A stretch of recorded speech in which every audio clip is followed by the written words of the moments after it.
Hi friends, welcome to our channel. இன்றைக்கி நம்ம சேனலில் என்ன பார்க்க போகிறோன்னு பார்த்தீங்கன்னா, தமிழில் புதிய பாடத்திட்டத்தின் அடிப்படையில் இருக்கக்கூடிய அந்த யூனிட் 7 அழகு 7 இடம்பெற்ற அற இலக்கியங்கள் டாபிக் வைஸ் தான் பார்க்க போகிறோம். அற இலக்கியங்கள் அப்படின்னாலே நமக்கு அறம் சார்ந்த கருத்துக்களை உடைய இலக்கியங்கள் தான் பொருள், சரிங்களா? அறக்கருத்துக்கள் உடையது அப்படின்னு சொல்லிட்டு அதை நம்ம 11 கீழ்கணக்கு நூல்கள் அப்படின்னு சொல்லலாம், சரிங்களா? 11 மேல்கணக்கு நூல்கள், 11 கீழ்கணக்கு நூல்கள், இது எல்லாமே சங்க இலக்கியங்கள் அப்படின்னு சொல்லுவாங்க. நமக்கு இன்னைக்கு சிலபஸில் 11 கீழ்கணக்கு நூல்களில் இருக்கக்கூடிய அந்த விஷயங்கள் தான் கொடுத்துருக்காங்க. 11 கீழ்கணக்கு நூல்களை தான் நம்ம அற இலக்கியங்கள் அப்படின்னு சொல்லுவோம். 11 கீழ்கணக்கு அப்படின்னாலே 18 நூல்கள் அடங்கிய இது பொருள், சரிங்களா? 18 என்றாலே 18 என்பது பொருள். அந்த 18 நூல்களில் நமக்கு 8 நூல்களை பற்றி தான் நம்ம சிலபஸில் கொடுத்துருக்காங்க. அதில் முதல் நூலாக இடம்பெறக்கூடியது நாலடியார், சரிங்களா? இன்னைக்கு நம்ம வகுப்பில் நாலடியாரை பற்றி தான் பார்க்க போகிறோம். நாலடியார் அப்படின்னாலே 4 அடிகளை உடைய நூல். நமக்கு தெரியும் 4 அடிகளில் நிறைய நூல்கள் இருந்தாலும் இந்த நாலடியாருக்கு மட்டும்தான் இந்த ஒரு சிறப்பு பெயர் இருக்குது அப்படின்றது இந்த நூலோட ஒரு பெருமையாகவே சொல்லலாம். இந்த நூலை எழுதுனது யார் அப்படின்னா, இதை ஒருத்தர் எழுதலை. இந்த நூல் சமண முனிவர்கள் பாடிய பாடல்களின் தொகுப்பு அப்படின்னு சொல்கிறாங்க. நிறைய சமண முனிவர்கள் பாடினதுனால இந்த நூல் சமணம் சார்ந்த நூல். நாலடியார் எந்த மதத்தை சார்ந்த நூல் அப்படின்னா சமணம் சார்ந்த நூல் அப்படின்றது இருக்குது, சரிங்களா? இதில் பாருங்கள், நம்ம ஆல்ரெடி சொன்னோம் அற இலக்கியங்கள்னால் 11 கீழ்கணக்கு நூல்கள் அப்படின்னு சொல்லிட்டு. 11 கீழ்கணக்கில் உள்ள ஒரே தொகை நூல் எது அப்படின்னு கேட்டிங்கன்னா நாலடியார் தான். இப்போ தொகை நூல் இதெல்லாம் ப்ரீவியஸ் இயரில் கேட்ட கேள்வி தான். 11 கீழ்கணக்கில் உள்ள ஒரே தொகை நூல் எது அப்படின்னா நாலடியார். இந்த நூல் பெருசாக எதை பற்றி கூற வருது அப்படின்னா துறவரம் பற்றியும் நிலையாமை பற்றியும் அதிக பாடல்களை கொண்ட நூல் நாலடியார் ஆகும். நிலையாமை பற்றி நிறைய செய்யுள்கள் கூறினாலும் இந்த நாலடியார் அதிகமாக நிலையாமை பற்றிய கருத்துக்கள் அடங்கியிருக்கும். அது மட்டுமின்றி துறவரம் பற்றிய கருத்துக்களும் இந்த நூலில் அதிகமாக அடங்கியிருக்கும். அப்புறம் எதை பற்றி சொல்லுது அப்படின்னு பார்த்தீங்கன்னா, பெருமுத்தரையரை பற்றி கூறும் நூல் நாலடியார். முத்தரையர்கள் அப்படின்னாலே நம்ம பாண்டியர்களை தான் நம்ம சொல்கிறோம். அப்போ பாண்டியர்களை பற்றி அதிகமாக கூறக்கூடிய நூல் எது அப்படின்னா நாலடியார். இவங்க பெருமுத்தரையர்கள் காலம் கிபி 7ஆம் நூற்றாண்டு. இவங்களை பற்றி எத்தனாவது பாடலில் கூறியிருக்காங்க அப்படின்னு பார்த்தீங்கன்னா 200 மற்றும் 290வது பாடலில் இந்த பெருமுத்திரையர்கள் பற்றி காணப்படுகிறது. இதுவும் கேட்குறதுக்கு வாய்ப்பு அதிகமாக இருக்குது. பெருமுத்திரையர்கள் பற்றி எத்தனாவது பாடலில் காணப்படுகிறது அப்படின்னா 200 மற்றும் 290வது பாடலில் காணப்படுகிறது, சரிங்களா ஃப்ரெண்ட்ஸ்? அடுத்து பாருங்கள், 4 அடியால் ஆன நூல்கள் பல இருப்பினும் இந்நூல் மட்டுமே நாலடி என போற்றப்படுகிறது. நம்ம ஆல்ரெடி சொன்னது தான். 4 அடியால் ஆன நூல்கள் பல நூல்கள் இருந்தாலும் இந்த நாலடியாருக்கு மட்டும்தான் நாலடி அப்படின்ற ஒரு சிறப்பு பெயர் இருக்குது. இந்த நாலடியாரை ஆங்கிலத்தில் மொழிபெயர்த்தவர் யார் அப்படின்னு பார்த்தீங்கன்னா ஜி.இ. போப். ரொம்ப ரொம்ப முக்கியமான ஒரு டேட்டா. நாலடியாரை ஆங்கிலத்தில் மொழிபெயர்த்தவர் ஜி.இ. போப் அவர்கள் தான். இந்த நாலடியாரை தொகுத்தவர் பதுமனார். நாலடியாரை தொகுத்தவர் பதுமனார். இந்த நூலுக்கு கடவுள் வாழ்த்து பாடியவரும் பதுமனார் தான். அப்போ தொகுத்தவரும் பதுமனார், கடவுள் வாழ்த்து பாடியவரும் பதுமனார். இந்த நூலை முப்பாலாக பகுத்து உரை கண்டவர் யார் அப்படின்னு பார்த்தீங்கன்னா தருமர். முப்பாலாக பகுத்து உரை கண்டவர் தருமர். தருமர் தான் இந்த நூலுக்கு முப்பாலாக பகுத்தவர் அப்படின்னு சொல்கிறாங்க, சரிங்களா?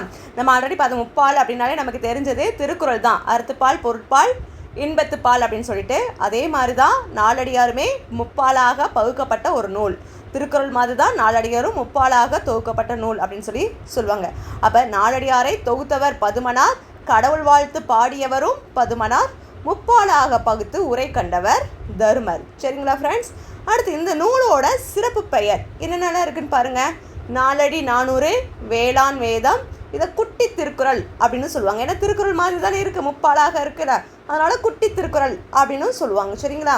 அப்போ என்னென்ன சிறப்பு பெயர்கள்லாம் இருக்குது? நாலடி 400, வேளாண் வேதம், குட்டி திருக்குறள். இந்த நூலோட பகுப்பு முறை அப்படின்னு பார்த்தீங்க அப்படின்னா, இந்த நூல் 400 பாடல்களை கொண்டது. நாலடி 400 நம்ம சொல்லும் போதே நாலடி 400 அப்படின்னா 400 பாடல்களை கொண்ட நூல். மொத்தம் எத்தனை பாடல்கள் இருக்குது நாலடியாரில்? 400. எத்தனை அதிகாரங்கள் கொண்டுள்ளது அப்படின்னா 40 அதிகாரங்களை கொண்டுள்ளது. மொத்தம் 12 இயல்கள் இருக்குது, சரிங்களா? 40 அதிகாரம், 12 இயல்கள். சரிங்களா? நம்ம வந்து இதில் பார்த்துருப்போம் திருக்குறளில் 1330 குறள், 133 அதிகாரம், 9 இயல். இந்த பேஸில் திருக்குறளில் பார்த்துருப்போம். நாலடியாரில் பார்த்தீங்கன்னா 400 பாடல்கள், 40 அதிகாரங்கள், 12 இயல்கள். இந்த பேஸில் கொடுத்துருக்காங்க. இதில் இந்த இயல்களை எப்படி பிரிச்சுருக்காங்க அப்படின்னா, அறத்துப்பாலில் மொத்தம் 2 இயல் இருக்குது, பொருட்பாலில் 7 இயல், இன்பத்துப்பாலில் மொத்தம் 3 இயல் இருக்குது. இது நீங்கள் மறக்கக்கூடாது. மொத்தம் 12 இயல்களை அறத்துப்பாலில் 2 இயல், பொருட்பால் 7 இயல், இன்பத்துப்பால் 3 இயல். சரிங்களா? இது பாருங்கள், நம்ம சொன்னது தான். திருக்குறள் போன்றே அறம், பொருள், இன்பம் என்னும் முப்பால் பகுப்பு கொண்டது இந்த நாலடியார். இப்போ இதில் இருக்கக்கூடிய அந்த அதிகாரங்களை எப்படி பிரிச்சுருக்காங்கன்னு பார்த்தீங்கன்னா, மொத்தம் 40 அதிகாரங்கள் இருக்குதுன்னு சொல்லி பார்த்தோமா? அதில் அறத்துப்பாலில் 13 அதிகாரம், பொருட்பாலில் 24 அதிகாரம், இன்பத்துப்பாலில் 3 அதிகாரங்களை கொண்டது. ஆக மொத்தம் 40 அதிகாரங்களை கொண்ட நூல் நாலடியார். சரிங்களா? இந்த எண்ணிக்கையெல்லாம் மறக்கக்கூடாது. சரிங்களா? இந்த எண்ணிக்கையை வைத்தும் நமக்கு கேள்விகள் இடம்பெறுவதற்கு வாய்ப்புகள் அதிகமாக இருக்குது. அப்போ அறத்துப்பால் 13 அதிகாரம், பொருட்பால் 24 அதிகாரம், இன்பத்துப்பால் 3 அதிகாரம். சரிங்களா ஃப்ரெண்ட்ஸ்? அடுத்து பாருங்கள், இந்த நூலோட பாவகை நம்ம எப்பயுமே ஞாபகம் வச்சுக்கணும்னு, 14 கீழ்க்கணக்கு நூல்கள் எல்லாமே வெண்பா வகை தான் சார்ந்தது. என்ன பா வகைனா வெண்பா. சரிங்களா? மேல்கணக்கு நூல்கள் எல்லாமே ஆசிரியப்பா வகையை சார்ந்தது. அந்த வெண்பாவில் தான் சில வேறுபாடு, குறள் வெண்பா, குறளடி சிந்தடி வெண்பா, இன்னிசை வெண்பா, நேரியல் வெண்பா, இந்த மாதிரி அதோட பிரிவுகள்லாம் இடம்பெறும். ஆனால் கீழ்கணக்கு நூல்கள் எடுத்துக்கிட்டாலே என்ன பா வகை அப்படின்னா வெண்பா. சரிங்களா? அடுத்து இந்த நூலோட சிறப்புகள் அப்படின்னு சொல்லி எதை சொல்கிறாங்கன்னா, ஆளும் வேளும் பல்லுக்குருதி, நாளும் இரண்டும் சொல்லுக்குருதி. நம்ம சொல்கிறோம் ஆளும்னா ஆலமரம், இதெல்லாம் பழமொழிகள் தான். ஆலமரமும் வேள மரத்தோட அந்த குச்சியை நமக்கு அந்த குச்சியை வச்சு பல் விளக்கும் போது நம்ம பல்லுக்கு உறுதியாக இருக்குல்ல, அதே மாதிரி நம்ம இலக்கியத்தில் நாளும் இரண்டும், இதில் வரக்கூடிய நாளும் என்ற சொல் வந்து நாலடியாரை குறிக்கும், இரண்டும் என்ற சொல் வந்து திருக்குறளை குறிக்கும். சரிங்களா? இது வந்து சொல்லுக்கு உறுதி அப்படின்னு சொல்லி கொடுத்துருக்காங்க. அடுத்து பழகு தமிழ் சொல்லருமை நாலிரண்டில். இதுலேயும் நாலிரண்டில் அப்படின்றதுல 4 கூட்டல் 2. இந்த நாள் வந்து எதை குறிக்கும்? நாலடியாரை. 2 அப்படின்றது வந்து திருக்குறளை குறிக்கக்கூடியது. அடுத்து சொல்லாய்ந்த 4 அடி 400 நன்கு இனிது. இப்போ 4 அடி 400 நன்கு இனிது அப்படின்னு சொல்லி சொல் வந்திருக்கு. இது எல்லாமே நாலடியாரை குறிக்கக்கூடிய சிறப்பான சொற்கள் தான். சரிங்களா? அதோட பழமொழிகள் என்றே சொல்லலாம். இதை வச்சும் ப்ரீவியஸ் இயரில் நிறைய கேள்விகள் வந்து கேட்டிருக்காங்க. ஓகேங்களா? இப்போ இந்த நூலோட சில மேற்கோள்கள் எல்லாம் பார்த்துடலாமா? பாருங்கள், குறிஞ்சி அழகும் கொடுத்தானை கோட்டழகும் மஞ்சள் அழகும் அழகல்ல கல்வி அழகே அழகு. அப்போ எவ்வளோதான் நம்ம அழகாக மேக்கப் பண்ணிட்டு இருந்தாலும் நம்ம முகத்துக்கு பூசுகிற மஞ்சளும் அழகு கிடையாது, குறிஞ்சியும் அழகு கிடையாது, கொடுத்தானை கோட்டும் அழகு கிடையாது. எதுதான் அழகுன்றாங்க? கல்வி அழகே அழகு. அப்போ நாலடியாரில் இந்த வரிகளை கொடுத்து இந்த வரிகள் இடம்பெற்ற நூல் எது அப்படின்னு சொல்லிட்டு ப்ரீவியஸ் இயரில் கேட்டிருக்காங்க. கல்வி அழகே அழகு என்று குறிப்பிடக்கூடிய இந்த நூல் எது அப்படின்னா நாலடியார். சரிங்களா? கல்வி தான் அழகு அப்படின்னு சொல்லி சொல்கிறாங்க. அடுத்து பாருங்கள், பெரியவர் கேண்மை பிறை போல நாளும். பெரியவர் கேண்மைனா நட்பு. பெரியவர்களோட நட்பு எப்படி இருக்கும்? வளர்ப்பறை போல நாளும் வளர்ந்து கொண்டே இருக்கும் அப்படின்றதும் நாலடியாரோட வரிகள் தான். அடுத்து செல்வம் சகடக்கால் போல வரும். அடுத்து பாருங்கள், அகக்குறை யார் மாட்டும் நில்லாது செல்வம். இந்த வரிகள் எல்லாமே நாலடியாரில் இடம்பெற்ற வரிகள் தான்.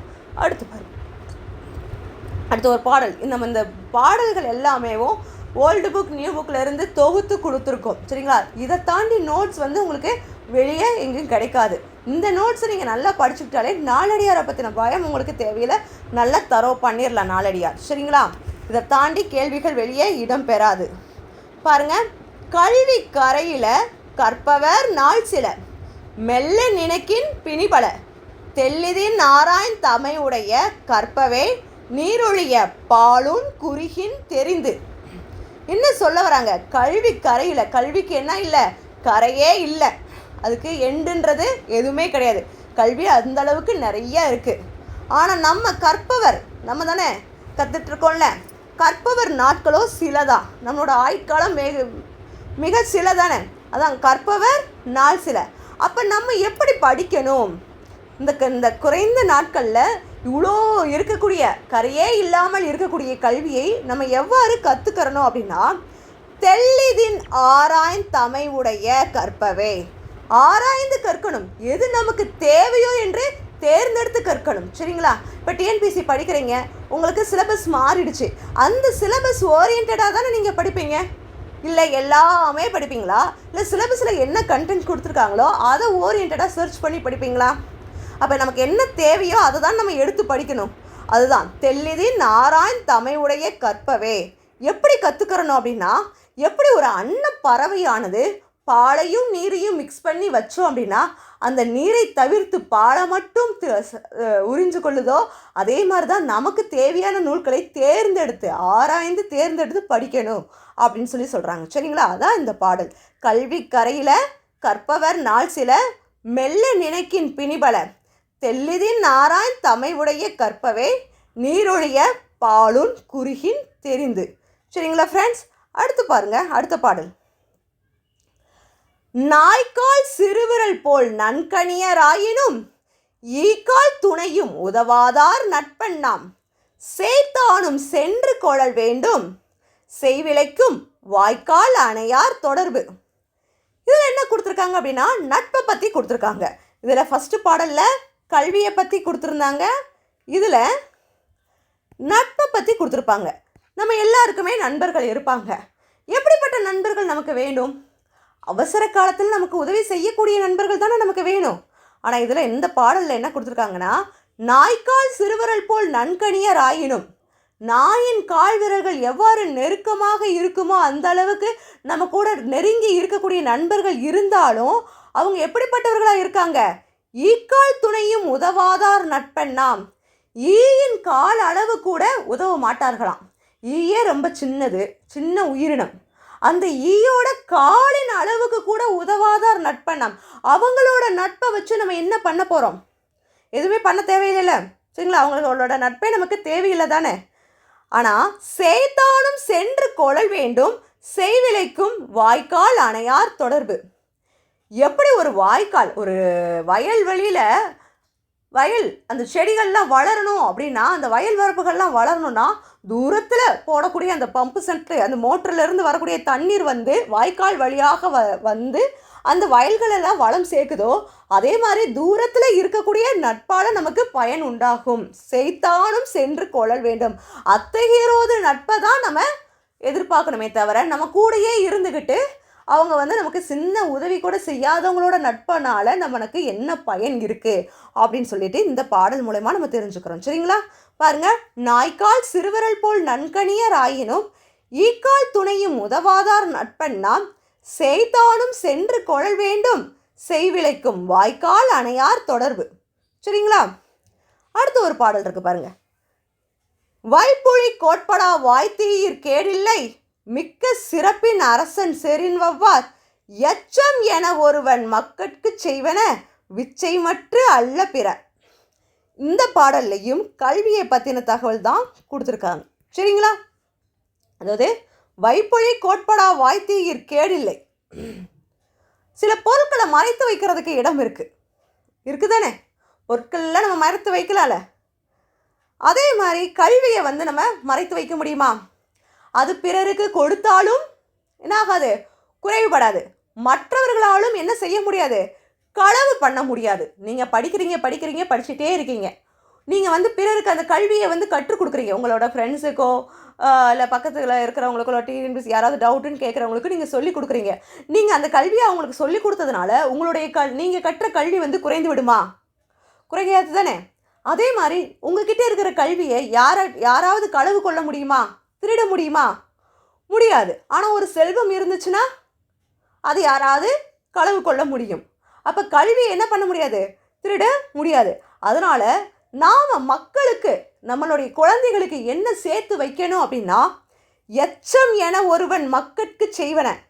எச்சம் ஏதாவது அவங்களுக்கு கொடுக்கணும் அப்படின்னா என்ன கொடுக்கணும்? விச்சை மற்ற அல்ல பிற. கல்வியை தவிர வேறு எதுவும் கிடையாது. கல்வியை தான் கொடுக்கணும். கல்வி கொடுத்தாலே அந்த கல்வியை அவனை உயர்த்தக்கூடியது அப்படின்னு சொல்லி இந்த பாடல் மூலயமா சொல்கிறாங்க பாருங்களேன். வைப்புழி கோட்படா வாய்த்தீர் கேடில்லை மிக்க சிறப்பின் அரசர் செரின் வவ்வார் எச்சம் என ஒருவன் மக்கட்கு செய்வன விச்சை மற்று அல்ல பிற அப்படின்னு சொல்லிட்டு சரிங்களா. அப்போ இன்றைக்கி நம்ம பார்த்த வகுப்பில் நாலடியாரை பற்றின நிறைய தகவல்களை பார்த்துருக்கோம். இந்த நாலடியார் பற்றின கொஸ்டின்ஸ் இதை தாண்டி வெளியே போகாது.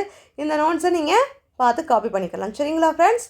ஓகே, நெக்ஸ்ட்டு வகுப்பில் நம்ம நான்மணி கடிகை அந்த இலக்கியத்தோட முக்கியமான தகவல்களை பார்க்கலாம். தேங்க்யூ.